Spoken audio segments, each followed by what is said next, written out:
श्रीराम जय जय राम. साधनाची जोपासना, अभिमान न धरता कर्तव्य कर्म करणे. मला कळत नाही असं वाटणं ही परमार्थाची पहिली पायरी आहे. आपण अभिमानाने मला सर्व समजतं असं मानून जगात वावरत असतो. खरोखर अभिमानासारखा परमार्थाचा दुसरा मोठा शत्रू नाही. अभिमान हा हरळीसारखा नाश करणारा आहे असे म्हणणे सुद्धा थोडे अपुरेच पडेल. कारण हरळी वाढली तर ती दिसते आणि म्हणून ती उपटून तरी टाकता येते. तशी अभिमानाची गोष्ट नाही. तो दिसत नाही आणि म्हणून तो केव्हा आणि कसा डोकेवर काढील याचा पत्ताच लागणार नाही. चित्तशुद्धीच्या मार्गात मोठी धोण कोणती असेल तर ती अभिमानाची आहे. आणि स्वतःच्या कर्तबगारीने आपण त्याच्या तावडीतून सुटू असे म्हणणेही वेडेपणाचे होईल. त्याच्या कचाट्यातून सुटण्याचा मार्ग म्हणजे सद्गुरूला अनन्य भावे शरण जाऊन अभिमानाच्या तावडीतून सोडविण्याबद्दल त्याची प्रार्थना सतत करत राहणे हाच होय. चित्तशुद्धी झाली की शेताची मशागत पुरी झाली असे म्हणायला हरकत नाही. पुढे प्रश्न बी उत्तम असणे जरूर आहे. उत्तम बी कोणते हे कदाचित आपल्याला समजणार नाही, परंतु फळ चांगले कोणते हे सहज समजते. उदाहरणार्थ, आंबा गोड लागतो पण कारले कडू लागते. यावरून आंबा हवा असा वाटला तर आंब्याचे बी शोधता येते आणि त्याची पेरणी करता येते.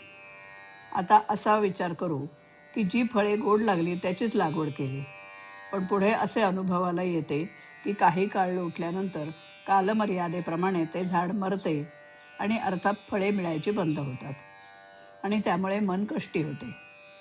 यावरून असे दिसते की आता गोड लागलेली फळे ही कालांतराने दुःखालाच कारणीभूत होतात. तर मग बी निवडताना असे पाहणे जरूर आहे की ज्याची झाडे कायम टिकणारी आहेत आणि फळे अक्षय सुखाचा लाभ देणारी आहेत. जगात उत्पन्न झालेली अशी कोणती वस्तू आहे की जी अक्षय टिकेल? कोणतीही नाही असेच उत्तर येईल. म्हणून विनाशी फलाशेने केलेले कोणतेही कार्य सुखाला नेत नाही असे म्हणावे लागते. याकरिताच भगवंताशिवाय दुसऱ्या कोणत्याही फळाची आशा न ठेवता कर्तव्य कर्म करीत राहणे हाच सुखाचा मार्ग आहे आणि हीच उत्तम बीजाची पेरणी आहे. भगवंताची मनोभावे प्रार्थना करावी की हे देवा, तुझी भक्ती तुझ्याशिवाय इतर कोणत्याही फळाच्या आशेने न होईल अशी कृपा कर. आणि त्या दृष्टीने आपण प्रयत्नही करणे जरूर आहे.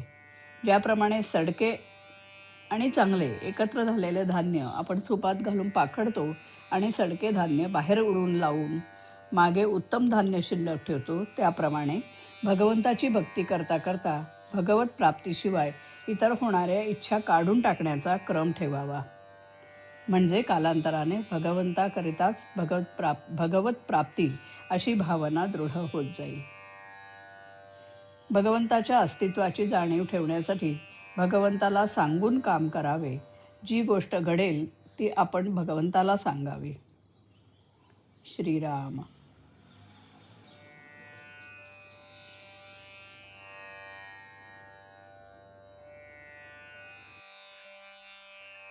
हे करुणामय भगवान, मज नको नको अभिमान, मज नको नको अभिमान.